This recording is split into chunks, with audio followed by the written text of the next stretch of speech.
Shalom à tous et à toutes. Que Dieu nous bénisse. Aujourd'hui, j'aimerais en toute sincérité parler avec mon cœur, sans état d'âme, sans rechercher l'approbation des hommes, mais l'approbation de celui qui nous a tous créés, l'Éternel. Depuis aujourd'hui 2 jours, il y a plusieurs vidéos qui circulent suite à la réunion du bureau de la commission protestante évangélique que je dirige, qui a aujourd'hui un ensemble de 85 fédérations et de plus de 10 000 pasteurs qui ont été recensés sur l'ensemble du territoire depuis 2012. J'ai eu des entretiens très importants avec plusieurs pères dont j'aimerais taire leur nom parce que c'était dans des entretiens privés, surtout hier et ce matin, qui nécessitent que je prenne la parole, qui nécessitent que je vienne devant d'abord l'Église, qui est ma première famille, ceux qui ont abandonné le monde et qui ont décidé de donner leur vie à Jésus. C'est devant cette première famille que je viens. Ensuite, devant mes fils et mes filles, devant mes enfants et devant ma famille. Parce que l'heure est très importante et capitale. Aujourd'hui, j'ai été sujet d'une motion d'avertissement avant une destitution qui a énormément circulé. Cette motion n'était ni prévue, ni annoncée, et j'ai pris le soin de découvrir que le bureau élargi avait beaucoup de choses dans le cœur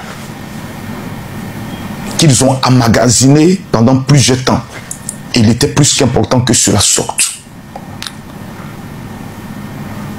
Je n'ai pas été réélu. Ce n'était pas une réélection. C'était une motion de destitution. Mais avant une destitution, on te donne un avertissement. Et on te donne un certain point de choses dans lesquelles on ne souhaiterait plus jamais te revoir. En cas de violation, c'est une destitution. Vous savez, peuple de Dieu, mes abonnés, mes fidèles et mes enfants, ma famille, je ne suis pas un homme bon, ni parfait. Je suis un pécheur que Jésus a aimé et qu'il a donné la grâce de sauver. Et j'ai joué au feu avec ce salut. Et aujourd'hui, je viens publiquement me confesser devant vous tous. Lorsqu'il s'agissait de défendre l'honneur de notre foi, l'honneur de notre appartenance à Jésus-Christ de Nazareth, face à des féticheurs qui voulaient humilier l'évangile, je n'ai jamais reculé et je n'ai jamais trahi mon appel et mon salut. Isaïe 47, le fétiche, l'eau que tu adores, au lieu d'adorer l'eau de vie que Jésus-Christ de Nazareth, le bois que tu adores, au lieu d'adorer le bois vert que Jésus-Christ de Nazareth, le caillou que tu adores, au lieu d'adorer la pierre angulaire que Jésus-Christ de Nazareth, t'as apporté quoi concrètement et apporté quoi cette nation? Aziz, tu cherches à adorer le véritable Dieu, mais hélas, tu es tombé sur la créature. Viens, Jésus t'appelle aujourd'hui. Je te donne la parole. Lorsque l'église de Côte d'Ivoire était menacée par certaines structures de droits d'auteur souhaitant entrer dans nos églises dans le but de pouvoir nous encaisser sur la base de notre adoration et de notre louange à Dieu, je n'ai pas trahi et je n'ai pas reculé face à l'adversité, parce que je me considère du camp de Jésus-Christ de Nazareth. Aucun individu sur le territoire ivoirien ne pourra pénétrer l'enceinte d'une église pour dire « je suis venu percevoir un droit ». Sur le plan juridique, c'est une violation flagrante de la liberté des cultes. Burida sera poursuivi. Quand j'ai perdu l'être le plus cher de ma vie, mon épouse, ma femme, ma meilleure amie, celle qui est mon tout, vous ne m'avez pas abandonné. J'ai vu tous les hommes de Dieu venir auprès de moi. Malgré que certaines personnes étaient déterminées à se dire, étant dans une position de faiblesse, nous devons l'achever. Vous ne m'avez pas abandonné. Mais moi, je vous ai trahi. Parce que j'ai été sujet de scandale, non pas une fois, non pas deux fois, mais à plusieurs reprises. Après plusieurs réflexions, après avoir passé des nuits blanches,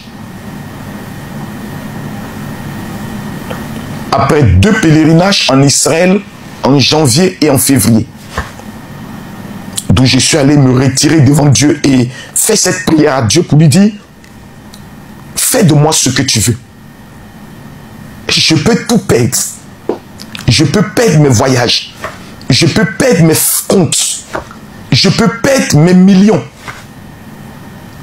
Mais ne permets pas, Seigneur, que je perde mon salut. Ça a été ma prière en début d'année. Je ne regrette pas d'avoir fait cette prière.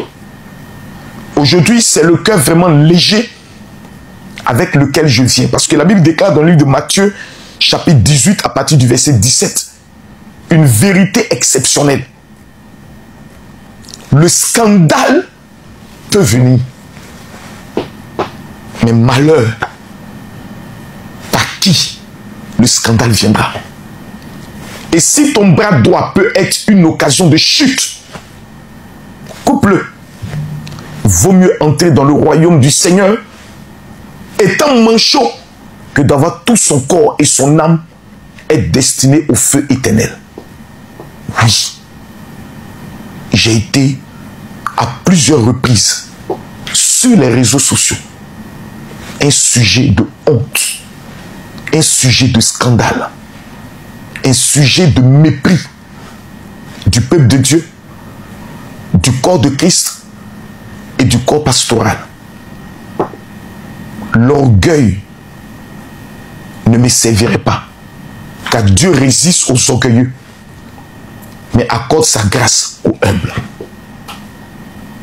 Venir me justifier ou prendre comme argument le traumatisme que j'ai vécu, que je continue de vivre et je continue de traiter après le départ de ma femme brusque, ce serait de la manipulation.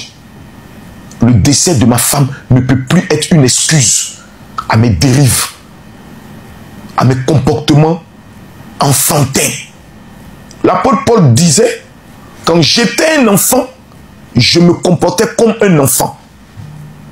Or, la Bible nous enseigne que tant que l'enfant reste enfant, il ne peut pas hériter des trésors de son père.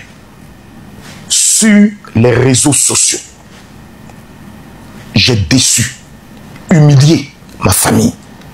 J'ai blessé des femmes. J'aimerais humblement venir devant vous aujourd'hui, devant d'abord Dieu. Parce que tu peux avoir l'approbation des hommes. Tu peux avoir le pardon des hommes. Mais si le ciel ne t'a pas pardonné, ton âme est perdue. Tu peux avoir